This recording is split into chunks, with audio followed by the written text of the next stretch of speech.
तो आज हम लोग शुरू करेंगे भैया रिएक्शन मैकेनिज्म के बारे में। रिएक्शन मैकेनिज्म देखते हैं।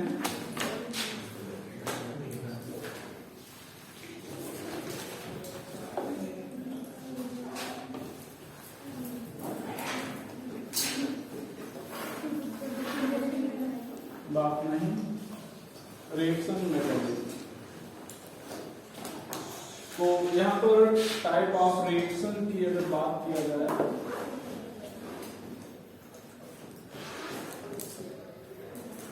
टाइप ऑफ रिएक्शन, तो यहाँ पर हो जाएगा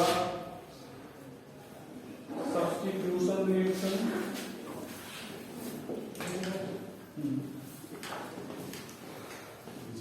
सब्स्टिट्यूशन रिएक्शन,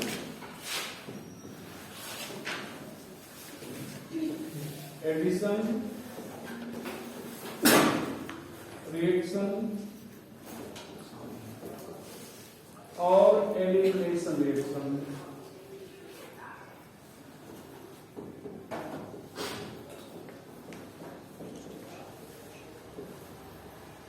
ये तीन टाइप के रिएक्शन मोस्टली लोग देखेंगे। यहाँ पर हालांकि रीअरेंजमेंट रिएक्शन भी है जो हम लोग पिछले लेक्चर पे देख लिए थे।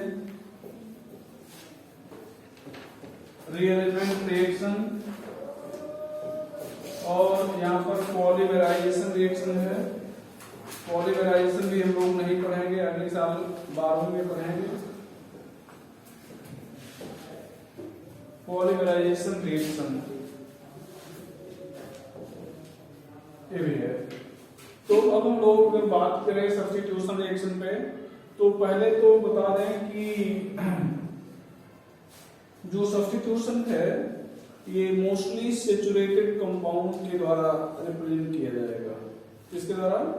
सैचुरेटेड कंपाउंड के द्वारा, ठीक है।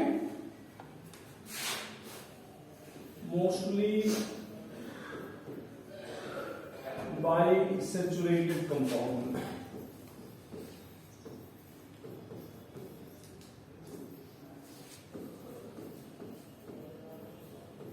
Mostly bye saturated compound. ये तीन टाइप का होगा। कितने टाइप का होगा? तीन टाइप का। Free radical substitution, free radical substitution, electrophilic substitution reaction और न्यूक्लियोफिलिक सब्स्टिट्यूशन रिएक्शन, ठीक है। यहां पर फ्री रेडिकल सब्स्टिट्यूशन के लिए जो चीजें जरूरी हैं वो ये है कि यहां पर एटलीस्ट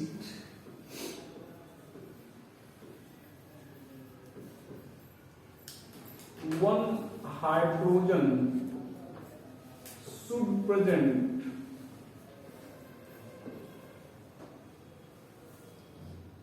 आप अलग से लिख के हैं ना, should present unsaturated carbon. Saturated carbon पर कम से कम एक हाइड्रोजन हो और सनलाइट के द्वारा, सनलाइट की प्रेजेंस हो या हाई टेम्परेचर हो। ये तीन चीजें होनी चाहिए। क्या क्या क्या क्या भैया? पहले तो सैचुरेटेड कार्बन का हाइड्रोजन हो और प्रेजेंस किसकी हो? सनलाइट या हाई टेम्परेचर। ये चीज मोस्टली एल्केन में दिखेगा। एल्केन तो सीधे नहीं कहेंगे, मतलब एक तो एल्केन होगा ही। कौन देगा? अगर आपसे कहा जाए तो आप बताएंगे एल्केन, लेकिन एल्केन जरूरी नहीं कोई एल्केन ही हो। एल्केन तो ये निश्चित रूप से देगा, एल्केन तो निश्चित रूप से देगा। आगे ज्यादा डिटेल चर्चा बाद में करेंगे, ठीक है। एल्केन समझ लो, अभी बहुत ज्यादा इसको एक समरी बता रहे हैं, ठीक है। यहाँ पर इलेक्ट्रोफिलिक सब्स्टिट्यूशन रिएक्शन में ये बेंजीन देगा, बेंजीन और एल्कोहल देगा। एल्कोहल में ड्यू 2H+, ड्यू टू क्या H प्लस। तो एल्कोहल की जो रिएक्शन उसके H प्लस के कारण है भैया, एल्कोहल की जो रिएक्शन उसके H प्लस के कारण है वो मिलेगा। और एशियन रिएक्शन कौन देगा, alcohol due to OH minus, alkyl halide, alcohol मतलब ये ईथर, ये तीनों आपके सिलेबस में नहीं है, ध्यान दो, ये दोनों तो आपके सिलेबस में बेंजीन है ना, तो बेंजीन है इसका मतलब ESR तो आपको पढ़ना है, एल्केन भी है तो इसका मतलब फ्री रेडिकल सब्स्टिट्यूशन भी पढ़ना है, ये तीनों सिलेबस में नहीं है तो इसको हम छोड़ सकते हैं, अभी बाद में पढ़ा देंगे, ठीक है। तत्काल में भी चूंकि टाइम कम है तो इसको बाद में पढ़ा देंगे, ठीक है। लेकिन कम से कम ये तो जैसे इस तरह समराइज करने में ये तो आइडिया रहेगा कि मैं हमें इसको देख रहे हैं तो हमें किस रिएक्शन के बारे में सोचना है, कहीं हम इसको देख के ये कॉन्सेप्ट तो न लगाने लगे हैं, ये देख के हम ये कॉन्सेप्ट तो न लगाने लगे हैं, बस में आ रही है ये चीज है। और क्या बेटा, एडिशन रिएक्शन, क्या बेटा, एडिशन रिएक्शन कौन देगा, अनसैचुरेटेड कंपाउंड,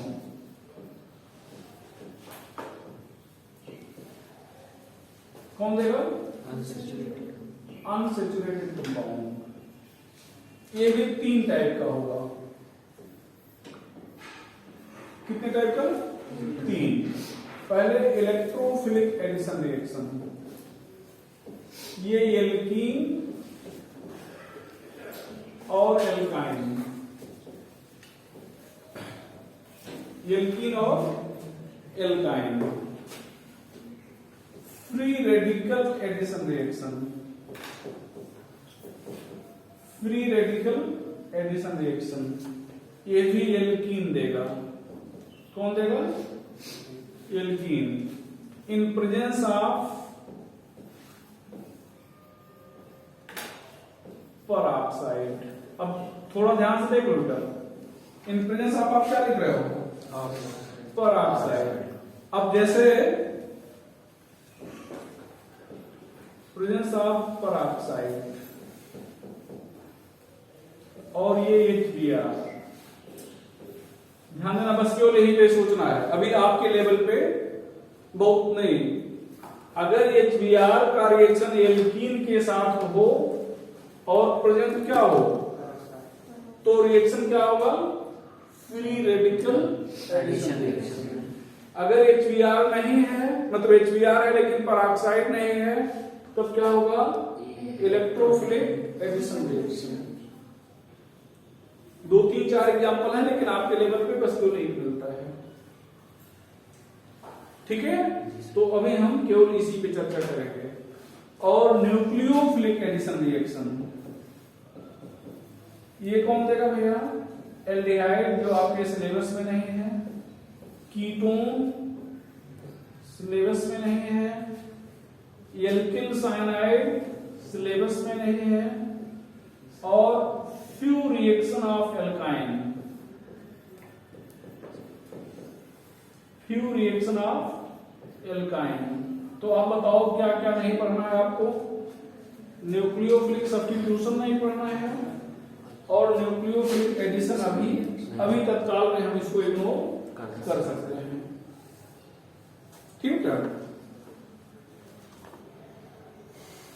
और बाद यहां पर आया एलिमिनेशन रिएक्शन में, ठीक है, इसको पढ़ना है तो फिर इसके बारे में चर्चा नहीं करना है।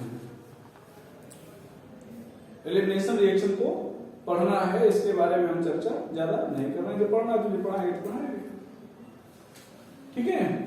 तो ये डालेंगे, इसको लिख चुके हो क्या, जी सर, लिख चुके हो बेटा, लिख लो, फिर आगे वो शुरू करें।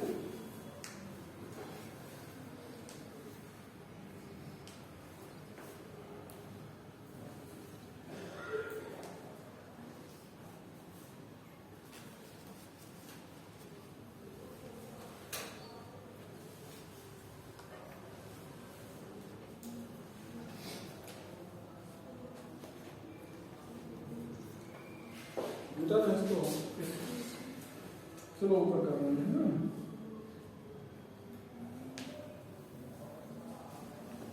Substitution reaction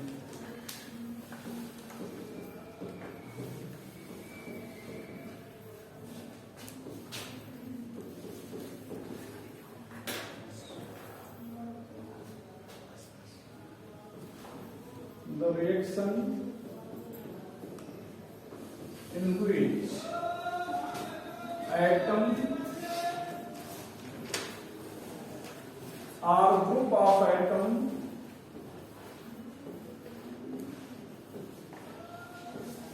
of substrate is replaced by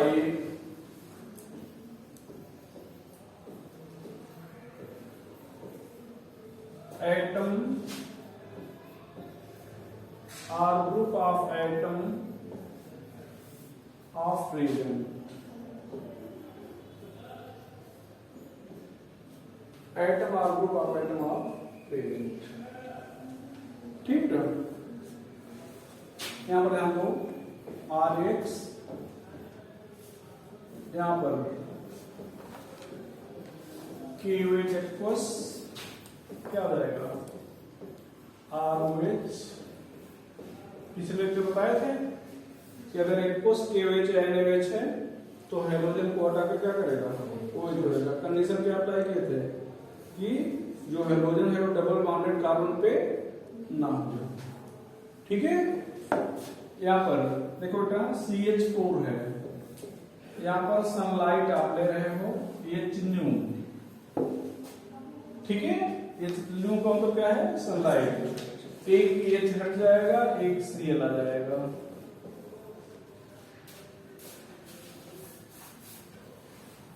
ठीक है, ये सब्स्टिट्यूशन रिएक्शन के एग्जांपल हैं। ये बेंजीन है, बेंजीन अनसैचुरेटेड है लेकिन फिर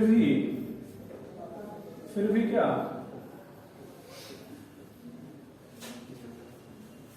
सब्स्टिट्यूशन रिएक्शन दे रहा है। बाकी जो अनसैचुरेटेड है वो एडिशन रिएक्शन देते हैं। अनसैचुरेटेड जो है वो क्या देते हैं एडिशन रिएक्शन। लेकिन बेंजीन ऐसा है कि जो अनसैचुरेटेड होते हुए भी क्या देता है सब्स्टिट्यूशन रिएक्शन। क्यों देता है कारण बताया गया, लेकिन आप ध्यान नहीं दिए होंगे। क्योंकि ये एरोमेटिक है और एरोमेटिक कंपाउंड स्टेबल होते हैं, तो अगर ये एडिशन रिएक्शन देगा तो इसकी एरोमेटिसिटी खत्म हो जाएगी और स्टेबिलिटी गायब हो जाएगी। स्टेबिलिटी क्या हो जाएगी, ठीक है। तो ये कुछ सब्स्टिट्यूशन रिएक्शन के एग्जांपल हैं।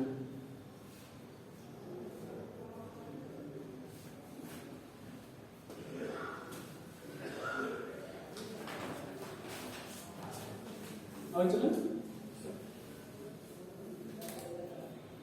क्या चलो it is of following type.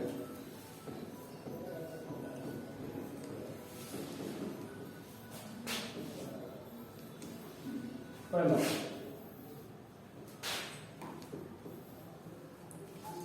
Free radical substitution.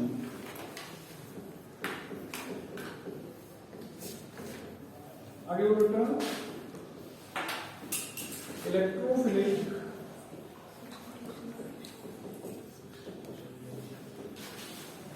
Substitution और हो जाएगा न्यूक्लियोफिलिक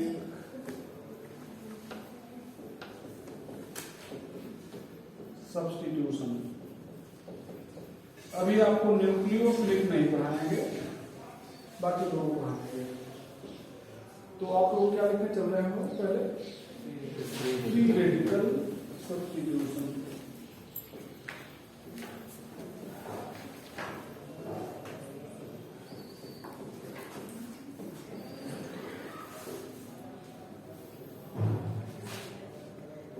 क्या है the type of substitution reaction in which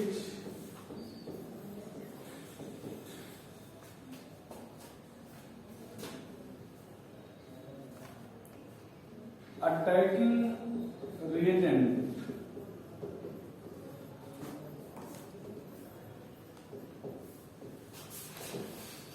of rate determining step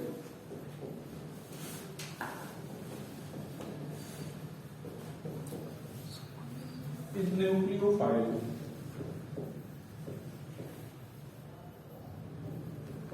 Sorry, is free radical. Sorry.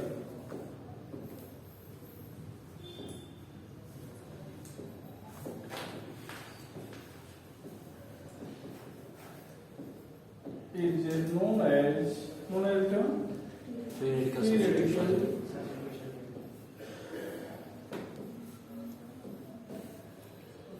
substitution reaction.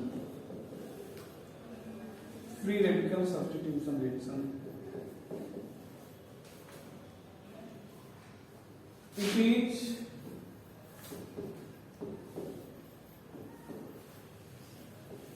represented by alkane or by those compounds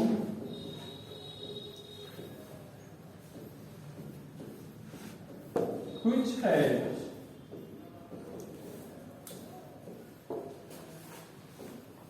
at least one hydrogen unsaturated carbon.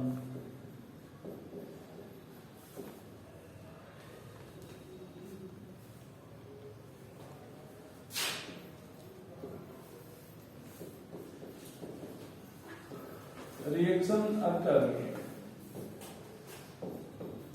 in presence of either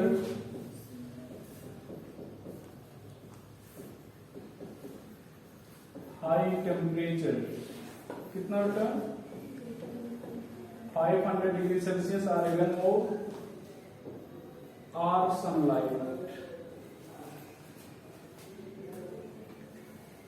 ध्यान देना.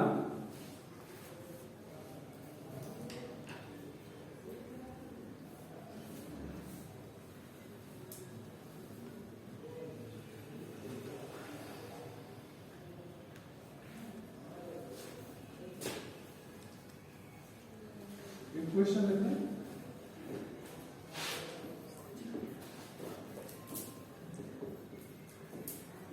Which one of the following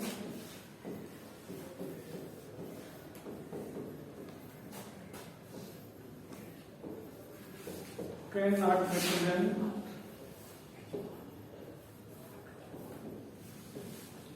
free radical substitution reaction?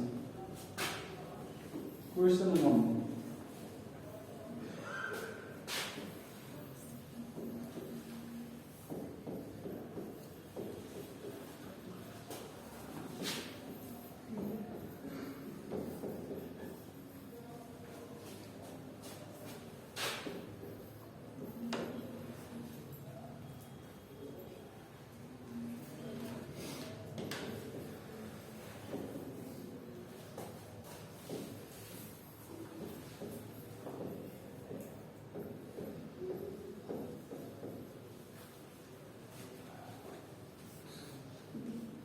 कौन free radical substitution reaction नहीं दे सकता? क्या? B. क्यों नहीं दे सकता? क्योंकि सेचुरेट मतलब या तो कंपाउंड सेचुरेट हो, अगर खुद पूरा कंपाउंड सेचुरेट नहीं है तो कम से कम सेचुरेटेड कार्बन पर एक हाइड्रोजन होना चाहिए. सेचुरेटेड कार्बन पर हाइड्रोजन नहीं है. पूरा कंपाउंड ही सेचुरेट है. पूरा कंपाउंड सेचुरेट नहीं है तो यहाँ पर सेचुरेटेड कार्बन पर हाइड्रोजन. तो अगर पूरा कंपाउंड सेचुरेट नहीं है तो कम से कम सेचुरेटेड कार्बन पर एक हाइड्रोजन. ठीक है. आगे चलो तो ये हो गया. आगे लिखिएगा. रिएक्शन अकर इन 3 स्टेप.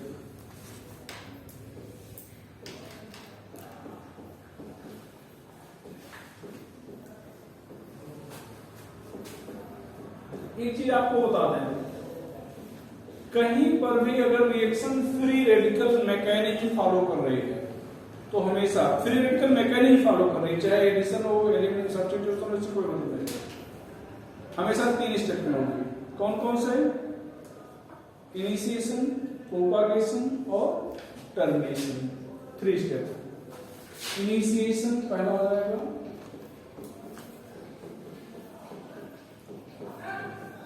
इनिशिएशन दूसरा हो जाएगा propagation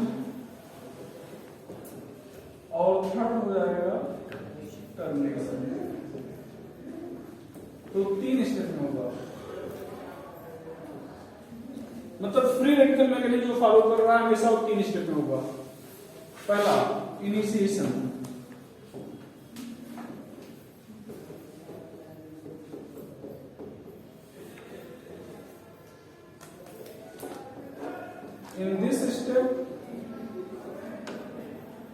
in this step reagent converts into free radical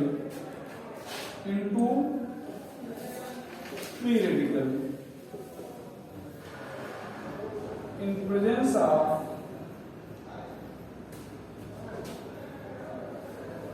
either high temperature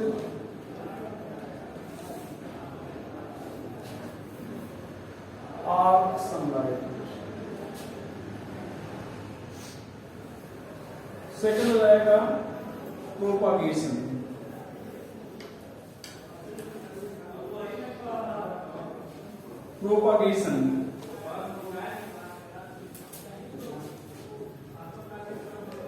it occur in 2 steps, propagation 1 and propagation 2। P1 कह रहे हैं साइड में, जिसको आप प्रोपागेशन 1 मानोगे, ठीक है। In this step free radical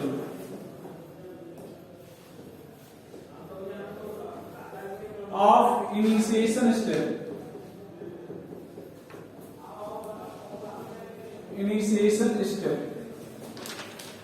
attack on substrate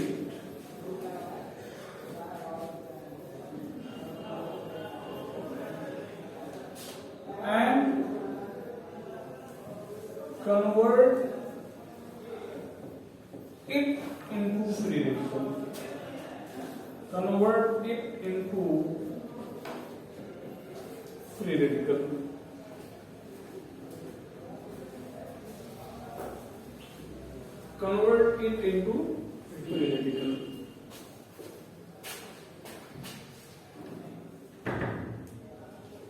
ठीक है। P2 step, in this step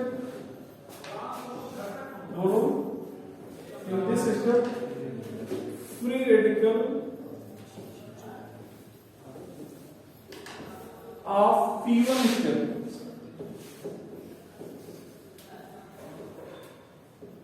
attack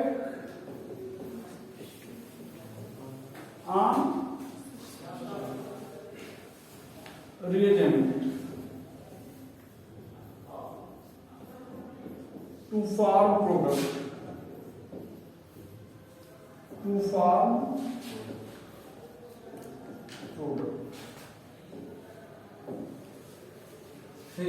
note करके यहाँ पर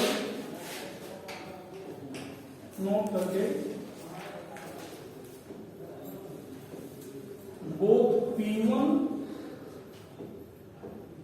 and P2 step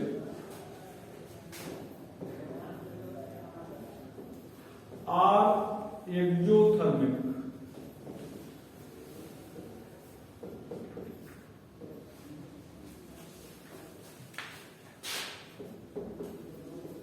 If any one of them is endothermic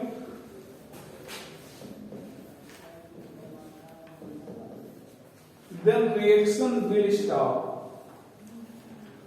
Then reaction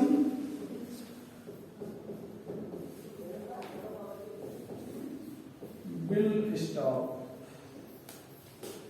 तो P1 और P2 स्टेप दोनों क्या होंगे, एंडोथर्मिक होंगे, और कोई भी अगर एंडो हो गया तो रिएक्शन वहीं पर क्या हो जाएगा, स्टॉप हो जाएगा।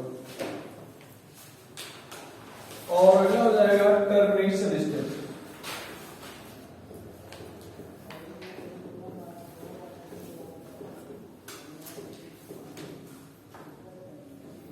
टर्मिनेशन स्टेप भैया, टर्मिनेशन स्टेप में अगर देखा जाए, in this step free radical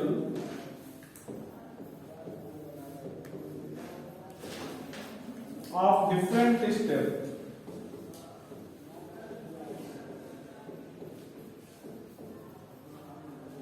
combine to form byproduct.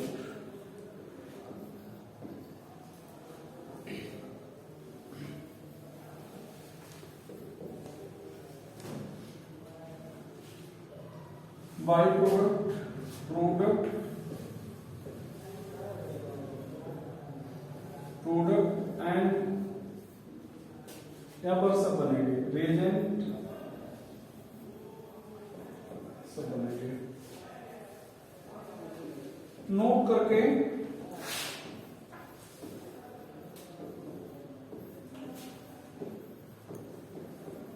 Rate of free radical reaction, free radical reaction चाहे वो सब्स्टिट्यूशन हो या addition, free radical reaction is retarded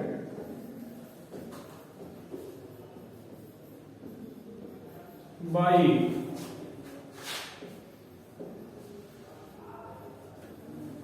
presence of O2, I2, quinone, ये quinone है,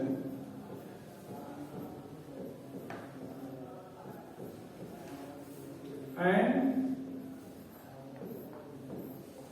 डाइफेनिलेमिन।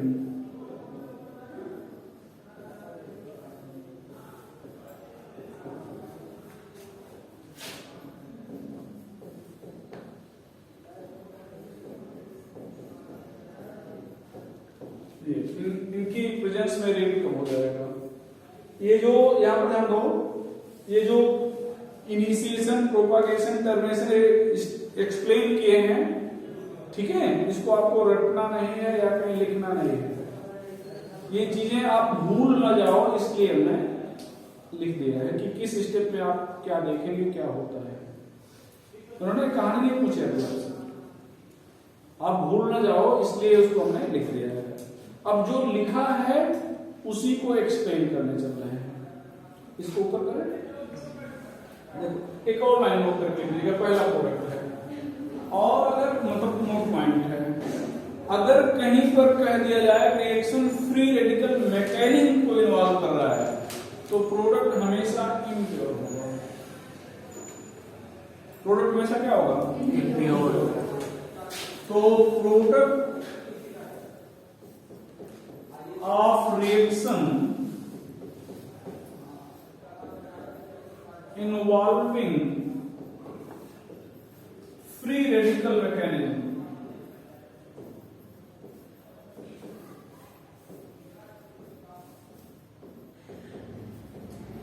is always impure.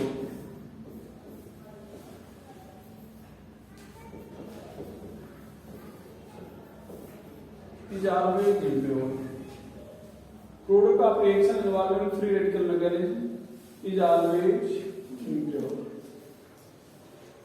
इम्प्योर तो हमेशा क्या होंगे, इम्प्योर होंगे। चलो यहाँ पर एग्जाम्पल देखा जाए। एग्जाम्पल देखो क्या, CH4 आपने लिया, Cl2 लिया, ये सनलाइट भी लिया, एक ये छटेगा क्या आ जाएगा Cl, तो क्या लिख दिया जाए 3Cl और यहाँ पर क्या लिखा जाएगा HCl। ये प्रोडक्ट हो गया, मतलब रिएक्शन हो गया। मैकेनिज्म देखा जाए, इसकी मैकेनिज्म को एक्सप्लेन किया जाए तो अब जो आपने लिखा था उन सारी चीजों को देखो। पहले आपने क्या लिखा था, इनिशिएशन स्टेप, और इनिशिएशन में करना क्या है, इनिशिएशन में क्या करना है बोलो, इनिशिएशन में क्या करना है, Cl2 यहाँ पर सॉरी क्या बोला गया था, रिएजेंट को बोला गया था ना, रिएजेंट बोला गया था ना कि रिएजेंट सनलाइट या हाई टेम्परेचर की प्रेजेंस में फ्री रेडिकल में बदल जाएगा। ये सबस्ट्रेट है और ये क्या है रिएजेंट। तो यहाँ पर दो Cl हैं, दोनों ने एक एक इलेक्ट्रॉन शेयर करके बांध बनाया था, दोनों अपने अपने इलेक्ट्रॉन लेकर क्या हो जाएंगे, अलग हो जाएंगे। तो क्या बना भैया,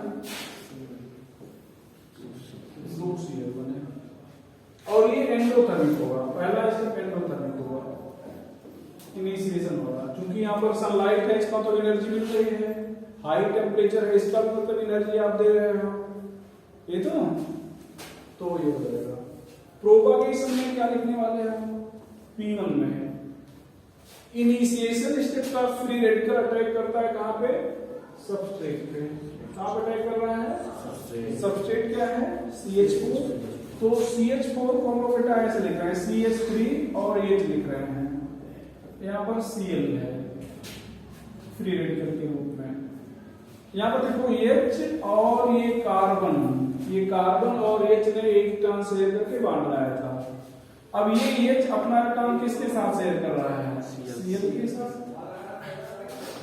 तो ये H Cl के साथ चला गया, तो कार्बन अपना इलेक्ट्रॉन लेके क्या हो गया, अलग हो गया, CH3 यहाँ पर क्या हो गया HCl, क्या बन गया फ्री रेडिकल। और ये स्टेप क्या है, एक्सोथर्मिक। P2 में क्या बताया गया था, P2 में P1 स्टेप का reagent sorry free radical attack करेगा फिर से किस पर, रिएजेंट पर। तो ये रिएजेंट है Cl2 और यहां पर CH3, ध्यान दो ये Cl अपना इलेक्ट्रॉन लेकर अलग हो जाएगा और CH3 के साथ आ जाएगा, ठीक है। देखो CH3 Cl के साथ आ गया, तो यहां पर क्या हो गया CH3 Cl, यहां पर Cl फ्री रेडिकल के रूप में बन गया।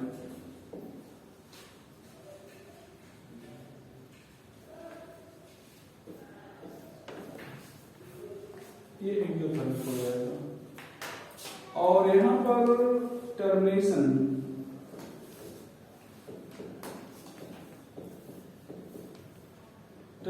स्टेप में क्या होगा,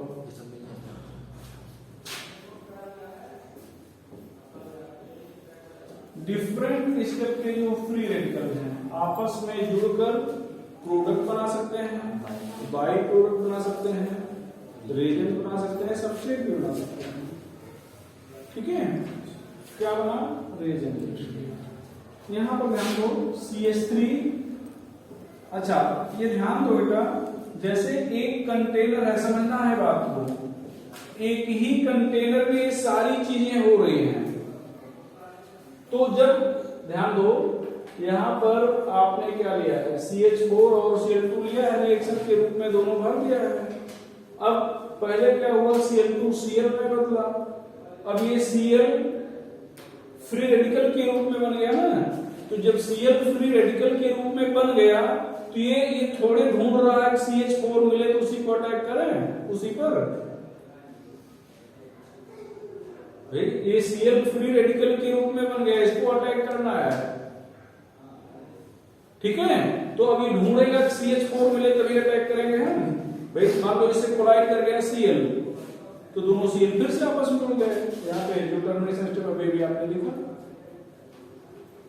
अब सुनो ना पॉसिबिलिटी क्या क्या है। अगर इस Cl का अटैक CH4 पर हो गया, ये CH4 है तो ये बन गया। अगर इस Cl का अटैक कहां पे हुआ, आपस में हो गया, तो Cl2 बन गया। अच्छा, इस Cl का अटैक CH4 पर हुआ है तो CH3 बन गया है। तो अब Cl भी फ्री रेडिकल के रूप में है, CH3 भी फ्री रेडिकल के रूप में है, समझो ना। तो अब ध्यान दो, CH3 और Cl आपस में मिलकर CH3Cl बना सकते हैं। अच्छा, अब CH3 जरूरी थोड़े उस Cl को ढूंढे, वो CH3 को भी ढूंढ सकता है, मतलब CH3 से भी कोलाइड कर सकता है। तो यहां पर CH3 अगर आपस में कोलाइड कर गया तो क्या बन गया, CH3 बन गया। तो CH3 किससे कोलाइड कर सकता है, आपस में कोलाइड कर सकता है। CH3 Cl फ्री रेडिकल से कोलाइड कर सकता है, CH3 Cl2 से भी तो कोलाइड कर सकता है। तो Cl2 से अटैक किया तो ये बन गया। तो सारी पॉसिबिलिटी है, समझ ना। स्कूल में मैकेनिज्म आपसे पूछ सकते हैं, कंपटीशन लेवल पे मैकेनिज्म नहीं पूछते, लेकिन उनको अगर जानना है कि मैकेनिज्म के बारे में आपको आइडिया है या नहीं, तो यहां पर 4 ऑप्शन दे देंगे और पूछेंगे कि which one of the following is termination step. मान लो इसको ऑप्शन ए बोल दिए, option B, option C, option D. तो टर्मिनेशन स्टेप का क्या होगा, डी। क्या होगा, डी टर्मिनेशन स्टेप होगा। अच्छा भैया, बस अभी आप तो देख रहे हो बोर्ड पे, तो आप बोलोगे ही नहीं, लेकिन जब एग्जाम में आएगा तो जरूरी तो एक ऑप्शन डी ही हो, तब कैसे पहचानेंगे। या तो पूरी मैकेनिज्म लिखें और या तो कोई तरीका शॉर्टकट मालूम हो। तो शॉर्टकट कुछ नहीं है, टर्मिनेशन में केवल फ्री रेडिकल होंगे। देख लो, इसमें केवल फ्री रेडिकल है, देख लो केवल फ्री रेडिकल है, देख लो भैया। P1 में केवल फ्री रेडिकल नहीं, Cl2 फ्री रेडिकल नहीं है, CH3 फ्री रेडिकल है। P2 में, P1 में CH4 फ्री रेडिकल नहीं है, Cl फ्री रेडिकल है। और इनिशिएशन में तो कोई भी फ्री रेडिकल नहीं था, एक ही था ये। जी सर, बस आ गया ना। तो ये पूरा मैकेनिज्म लिख लो,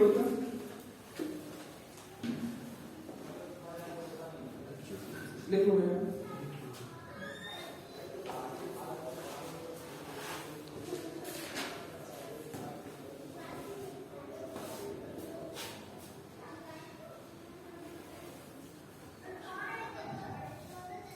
लिख लिया जी सर, कैसे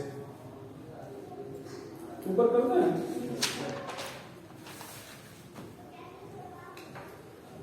ले चलो बेटा, एक और एग्जांपल ले रहे हैं, एक और एग्जांपल।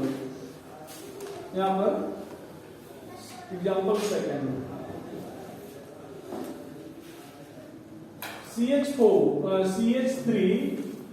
CH3 इसको क्या कहोगे, एथेन। क्या कहोगे, एथेन। सनलाइट की प्रेजेंस में CH3 CH2Cl, और यहां पर क्या हो जाएगा, एक Cl, डेल्टा S से पहले करनी है। इसकी मैकेनिज्म हमें लिखना है।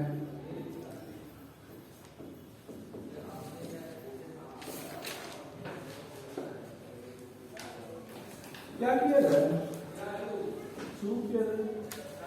इनिशिएशन में क्या क्या हो रहा है, इनिशिएशन तो वही होगा, उसमें कोई अंतर है नहीं।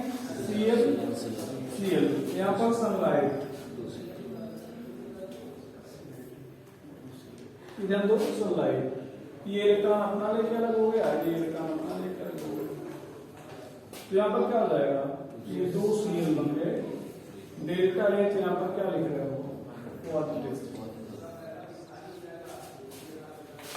P1 में क्या लिखो बेटा, क्या पढ़े P1 में? यहाँ पर जो P1 स्टेप का फ्री रेडिकल है ये अटैक करेगा किस पर? सबस्ट्रेट पर। ध्यान दीजिएगा, ये CH3 को इस तरह से लिख रहे हैं, मतलब जो दूसरा CH3 था उसको CH2H लिख रहे हैं, और ये जो Cl है ये H के इलेक्ट्रॉन के साथ शेयर करेगा, तो यहां पर क्या हो जाएगा? CH3 CH2, यहां पर HCl, फिर डेल्टा H क्या हो गया? नेगेटिव। डेल्टा H क्या हो गया? नेगेटिव। P2 स्टेप में जो P1 स्टेप का फ्री रेडिकल है ये अटैक कर रहा है कहां पे? कहां पे भैया?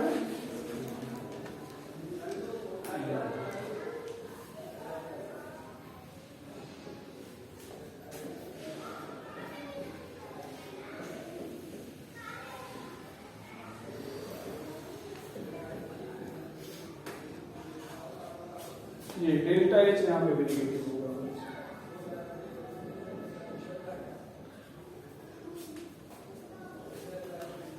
और टर्मिनेशन स्टेट,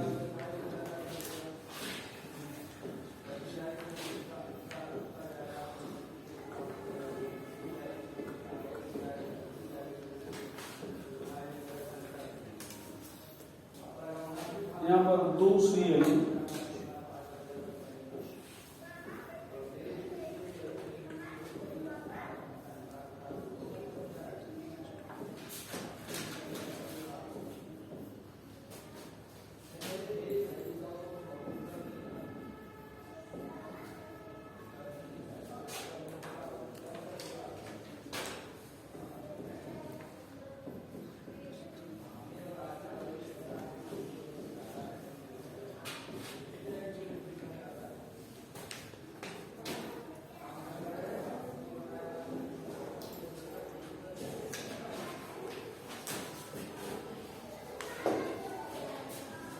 एक यहाँ तो बताया था ना? हाँ सर। यहाँ तो बताया गया था। एक नया चीज यहाँ पर देखो बेटा, यहाँ पर डिस्प्रपोर्शनेशन भी होगा। अगर एक से ज्यादा कार्बन है तो डिस्प्रपोर्शनेशन का क्या मतलब होता है कि वही स्पीशीज ऑक्सीडाइज हो और वही क्या हो? रिड्यूस हो। यहाँ पर ध्यान दो, ये CH3 मतलब इसको ऐसा लिखा गया है, वही चीज है ना। बस यहाँ पर ध्यान दो, यहाँ पर ये जो H है देखो ये निकल के यहां से ऐसे यहाँ पे आके जुड़ जा रहा है। तो अगर ऐसा हो रहा है तो क्या बन गया? CH3 और हाइड्रोजन का जुड़ना रिडक्शन है और हाइड्रोजन का निकलना क्या है? ऑक्सीडेशन। तो ये अपना इलेक्ट्रॉन लेके निकल गया तो यहाँ पर कार्बन के पास इलेक्ट्रॉन बचेगा, तो कार्बन के पास इलेक्ट्रॉन नहीं है, तो ये दोनों आपस में रिएक्ट करके क्या बना दिया? एल्केन और एल्कीन। ध्यान दो, जितने कार्बन का सबस्ट्रेट था सबस्ट्रेट रीजनरेट हो गया, उतने ही कार्बन का एल्कीन बना। ठीक है। अब अगर आपसे कहा जाए कि क्या इस रिएक्शन में अभी जो लिखा गया था उसमें एल्कीन बन सकता है? बन सकता है। ठीक है, तो ये जाएगा।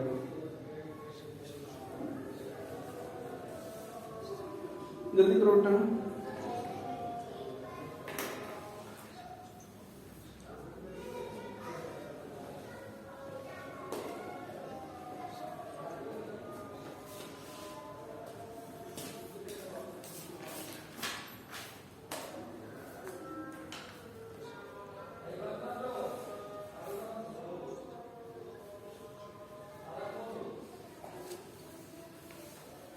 लिखिए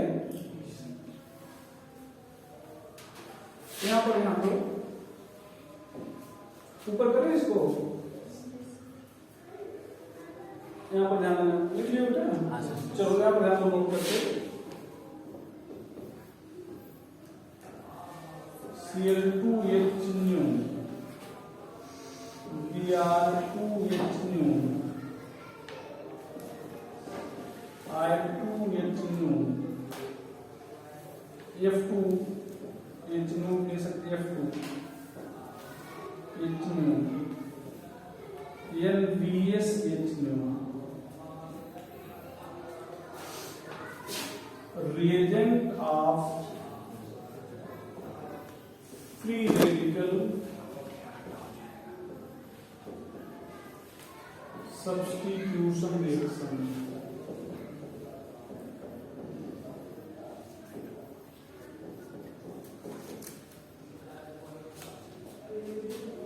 ध्यान बेटा, यहां पर इसको समझो थोड़ा सा, हम जो बताने का प्रयास कर रहे हैं। CH2 double bond CH CH3, यहां पर Br2H nu है। Br2 क्या है? H nu।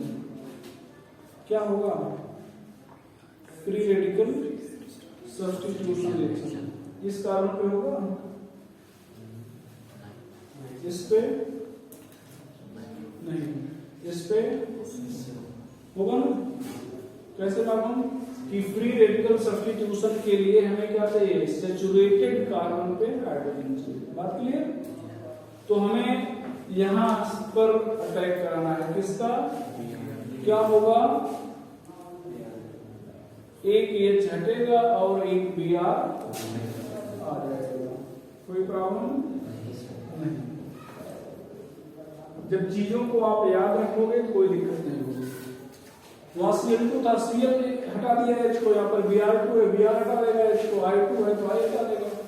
अच्छा यहाँ पर ध्यान दो, इधर ध्यान दो, यहाँ पर CH2CH, यहाँ पर CH3 लिखा है और Br2 लिखा है। अब क्या करें? अब क्या किया जाए? अब तो सनलाइट नहीं है, अब सनलाइट नहीं है। अब क्या है? केवल Br2 है, तो अब ये जुड़ जाएगा, ये पाई बॉन्ड जो था टूट जाएगा। एक दोनों Br वैसे दोनों हाइड्रोजन अलग साइड में जुड़ते हैं, अपोजिट साइड में, एक ही डायरेक्शन में जाएंगे। थोड़ा सा अंतर देख रहे हो? अंतर देख रहे हो ना?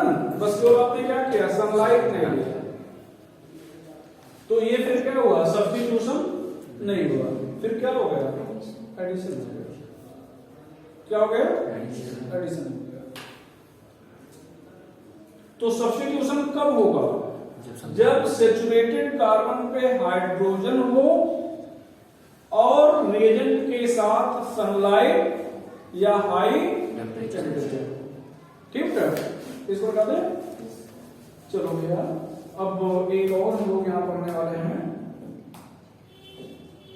NBSH लिखा गया था ना? क्या लिखा गया था? It is selective brominating agent.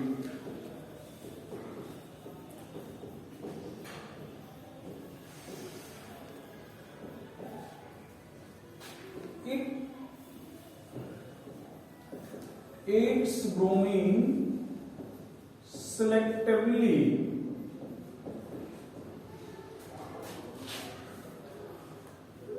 on allylic and benzyl carbon.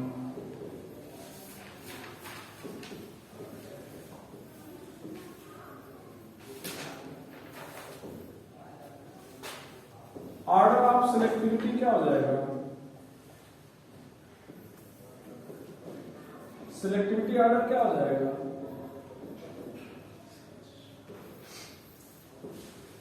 CH CH2 CH3, ये ऑर्डर ऑफ सिलेक्टिविटी हो जाएगा। एलाइलिक और बेंजीन कार्बन पे ध्यान दो बेटा। एलाइलिक कार्बन जानते हो? बेंजीन डबल बॉन्डेड कार्बन से जुड़े कार्बन को क्या कहेंगे? एलाइलिक। यहाँ पर NBS एच न्यू लिया गया है। एलाइलिक कार्बन है या नहीं है? नीचे वाले में है।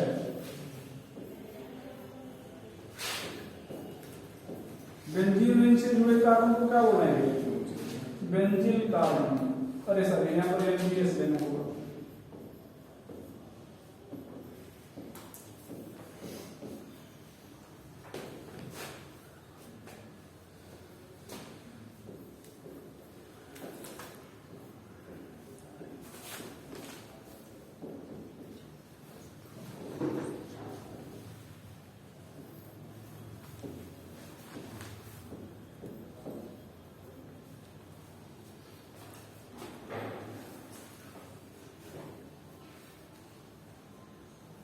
यहाँ पर देखो बेटा, डबल बॉन्डेड कार्बन से जुड़े कार्बन क्या कहते हैं? एलाइलिक।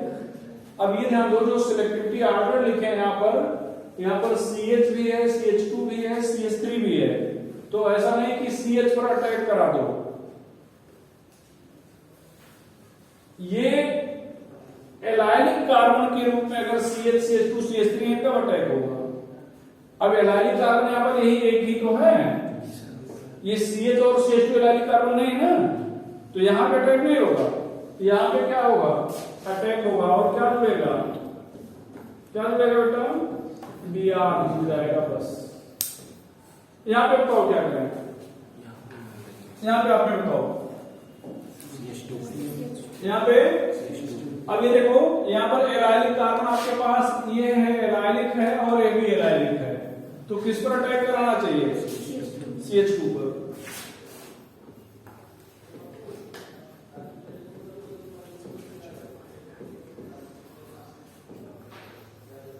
भैया यहां पे क्या होगा? बेंजीन रिंग से जुड़े कार्बन को बेंजीन कार्बन कहते हैं, तो CH3 पर क्या आ जाएगा? एक हट जाएगा और एक ब्रोमीन आ जाएगा। यहां पे क्या होगा? बेंजीन किस पर अटैक कराएं? CH2 पे। तो जब आप रिएजेंट की प्रॉपर्टी याद कर लोगे तो आपको रिएक्शन याद करने की जरूरत नहीं पड़ेगी, और रिएक्शन आप याद कर नहीं पाओगे। इसका क्या मतलब हुआ? इसका ये मतलब हुआ जरूरी नहीं कि जो आपको पढ़ाया गया वही पूछ लिया जाए। ठीक है? तो ये NBSHNO क्या है? सिलेक्टिव ब्रोमिनेटिंग एजेंट है। ठीक है? Br2HNO की प्रॉपर्टी NBSHNO की प्रॉपर्टी के समान है, दोनों की प्रॉपर्टी सेम है। अगर यहां पर Br2HNO ले लें तो अटैक ऐसे ही होगा, सेम। एक अंतर है, जो Br2HNO है वो एल्केन से भी रिएक्ट करेगा, जबकि NBSHNO एल्केन से रिएक्ट नहीं करेगा। ये अंतर है। तो बस एक लाइन और ऊपर करना है, यहां पर नोट करके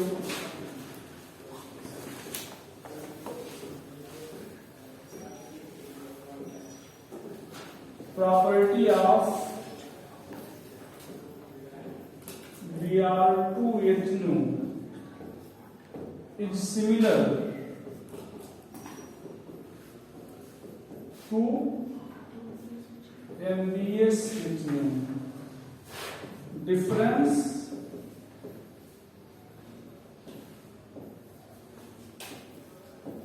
Br2HNO react with alkane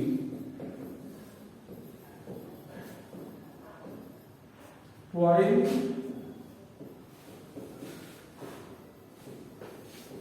NBSHNO does not.